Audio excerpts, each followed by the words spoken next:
हाय दोस्तों हमने कल की वीडियो में प्रकाश के परावर्तन को देखा। उसमें हमने केवल उसके कुछ ही फैक्ट को देखा था। दोस्तों सबसे पहले इस चैनल को सब्सक्राइब करें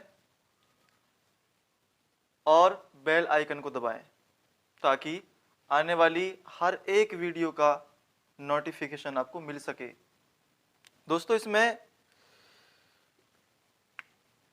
आपका जो प्रकाश का परावर्तन होता है, प्रकाश का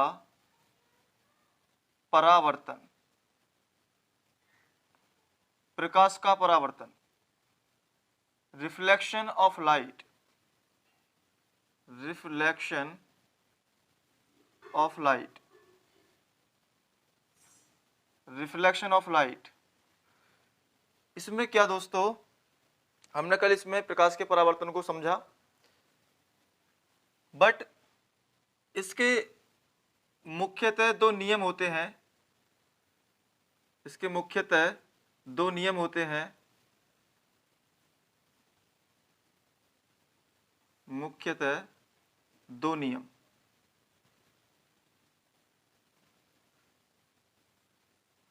नंबर एक, यानी उसमें जो आपकी आने वाली किरण थी, कुछ इस प्रकार से इसका स्ट्रक्चर था, इस प्रकार से, और ये इस पर एक नॉर्मल डाला गया था, यानी परपेंडिकुलर। ये आने वाली किरण थी और ये जाने वाली, और ये आपका आपतन कोण था और ये आपका परावर्तन कोण था। यानी जो आने वाली किरण है, आपतित किरण कोमा परावर्तित किरण, और ये कौन सा बिंदु था? आपतन बिंदु। ये कौन सा बिंदु था दोस्तों? आपतन बिंदु। तथा आपतन बिंदु तथा आपतन बिंदु, आपतन बिंदु पर खींचा गया अभिलंब, ये क्या है? अभिलंब। खींचा गया अभिलंब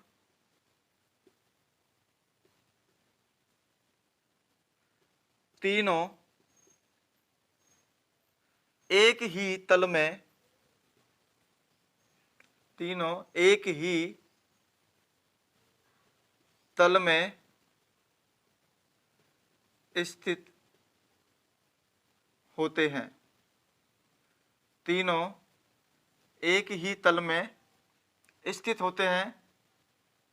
और दोस्तों ये जो एंगल है, आपतन कोण और परावर्तन कोण, दूसरा नियम कहता है कि जो आपतन कोण I है वो परावर्तन कोण R के सदैव बराबर होता है। दोस्तों क्या होता है?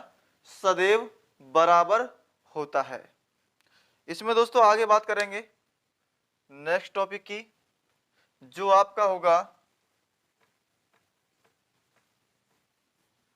प्रकाश का अपवर्तन।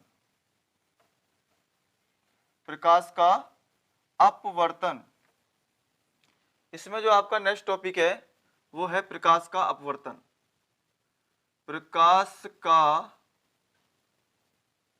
अपवर्तन, प्रकाश का अपवर्तन, यानी refraction, refraction of light, refraction of light, refraction of light. Refraction of light की हम बात करेंगे।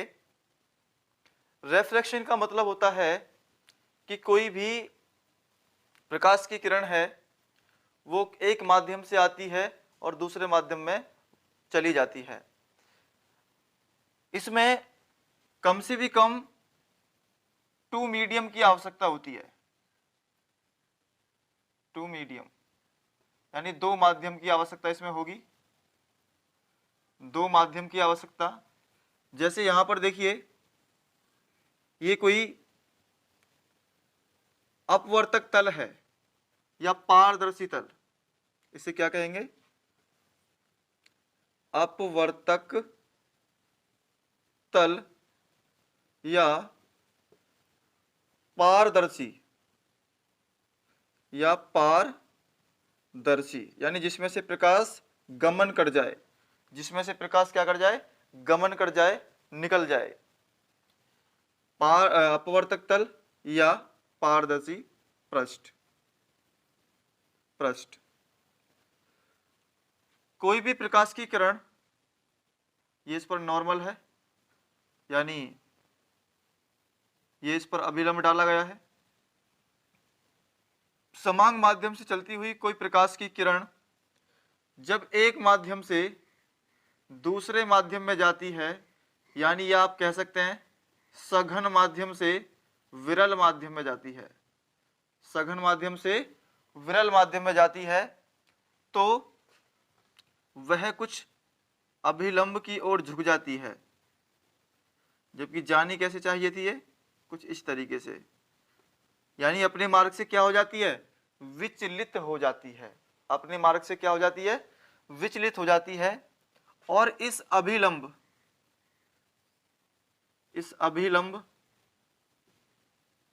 और इस आपतित किरण, ये क्या है? आपतित किरण, इस अभिलंब और आपतित किरण के मध्य बनने वाला जो कोण होगा वो आपका होगा आपतन कोण। आपतन कोण। और ये आपका होगा एंगल R, जो कि अपवर्तित किरण, ये क्या है? अपवर्तित किरण, जो कि अपवर्तित किरण और अभिलंब के साथ एंगल बनेगा, इसे आप कहेंगे अपवर्तन कोण। अपवर्तन कोण। तो इसकी डेफिनेशन को हम बना सकते हैं, समांग माध्यम में चलती हुई प्रकाश की कोई किरण,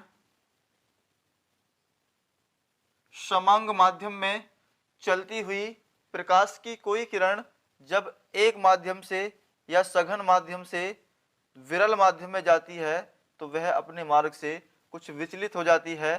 प्रकाश की इस घटना को ही रिफ्लेक्शन ऑफ लाइट, प्रकाश का अपवर्तन कहते हैं। दोस्तों आशा करता हूं समझ में आया होगा।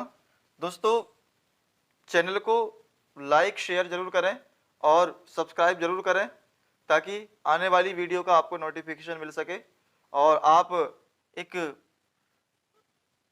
कनेक्टिविटी बनाते हुए अपने सिलेबस को पूरा कर सकें और चीज़ों को समझ सके। दोस्तों तो आप चैनल को सब्सक्राइब जरूर करें। तो दोस्तों ये समझ में आया होगा, यानी समांग माध्यम में चलती हुई प्रकाश की कोई किरण जब एक माध्यम से दूसरे माध्यम में जाती है, तो वह अपने मार्ग से कुछ विचलित हो जाती है। प्रकाश की इस घटना को ही प्रकाश का अपवर्तन कहते हैं। दोस्तों प्रकाश से संबंधित सारी की सारी वो झूठी घटनाएं जो आपको लगता तो है ये सच है, लेकिन सच होता नहीं है, वो सारी की सारी घटनाएं प्रकाश के अपवर्तन में आती हैं। जैसे आपने कोई भी बर्तन लिया, उस बर्तन में ये पानी भरा है दोस्तों, उस बर्तन में ये पानी भरा है और इसमें आपने कोई पेन इसके अंदर डुबोया, तो अंदर वो डूबने के बाद वो कुछ इस तरीके से आपको दिखाई देगा, यानी कुछ टेढ़ा आपको दिखाई देगा। तो क्या वो पेन जब आपने अपने हाथ में पकड़ा था, जो पेन इस पानी के बाहर था, क्या वो पेन टेढ़ा था? नहीं, लेकिन पानी में डुबोने के बाद वो हमें कुछ अलग सा प्रतीत होता है, यानी जबकि वो पेन टेढ़ा नहीं था। उसकी ये किसकी वजह है? प्रकाश के अपवर्तन की वजह है। यानी पेन हमें एक माध्यम से दूसरे माध्यम में हम उसे ले जा रहे हैं, यानी उस पेन को जब एक माध्यम से दूसरे माध्यम में ले जाया गया, यानी इस बाहर के एटमॉस्फेयर से जब उसे पानी में ले जाया जाता है, तो वो कुछ अलग सा प्रतीत होता है। ये घटना प्रकाश के अपवर्तन की घटना है, यानी कुछ अलग सा आभास होना, प्रकाश के अपवर्तन की घटना है दोस्तों। दोस्तों आशा करता हूं बातें आपको समझ में आ रही होंगी। तो इसके नियम की अगर बात की जाए तो इसमें पहला नियम हमारा वही बनेगा दोस्तों। इसको रफ करते हैं। देखिए इसके पहले नियम को हम समझे लेते हैं। उसमें क्या था, उसमें हमारे एंगल इक्वल थे, लेकिन इसमें एंगल इक्वल नहीं होंगे क्योंकि ये किरण जो है अपने मार्ग से भटक जाती है, जिसकी वजह से एंगल में परिवर्तन आ जाता है। यानी आपतन कोण I और अपवर्तन कोण R जो है ये इक्वल नहीं होते हैं। ये किस तरीके से इनको एनालाइज करेंगे अभी हम समझेंगे, लेकिन पहला जो आपका नियम होगा वो होगा आपतित किरण कोमा अपवर्तित किरण तथा आपतन बिंदु। ये कौन सा बिंदु है? आपतन बिंदु। आपतन बिंदु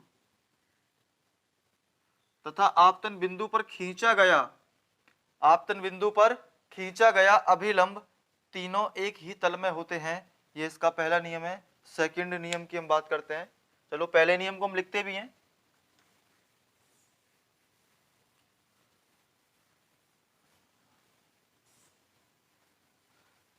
कुछ इस तरीके की बातें जो आपको याद रखनी होती हैं।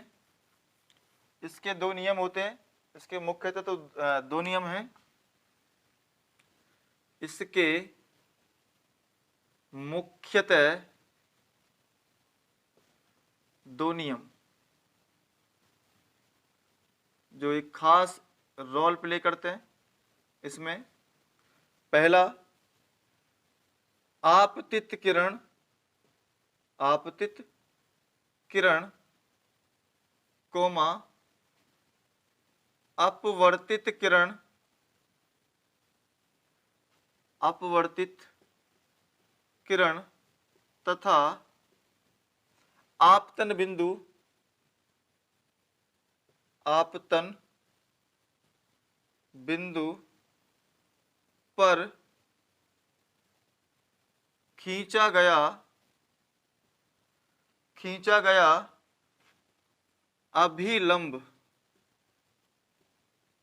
खींचा गया अभिलंब तीनों एक ही तल में होते हैं, एक ही तल में होते हैं। और इसका दूसरा नियम होगा, यानी इसमें जो आपतन कोण है, आपतन कोण ये और अपवर्तन कोण दोनों इक्वल नहीं है, डज नॉट इक्वल। तो आपतन कोण की ज्या, यानी इसके हम क्या लेंगे, ज्या, यानी साइन आई, साइन आई आपतन कोण की ज्या तथा अपवर्तन कोण की ज्या, अपवर्तन कोण की ज्या, यानी अपवर्तन कोण क्या है, आर, साइन आर, एक दूसरे के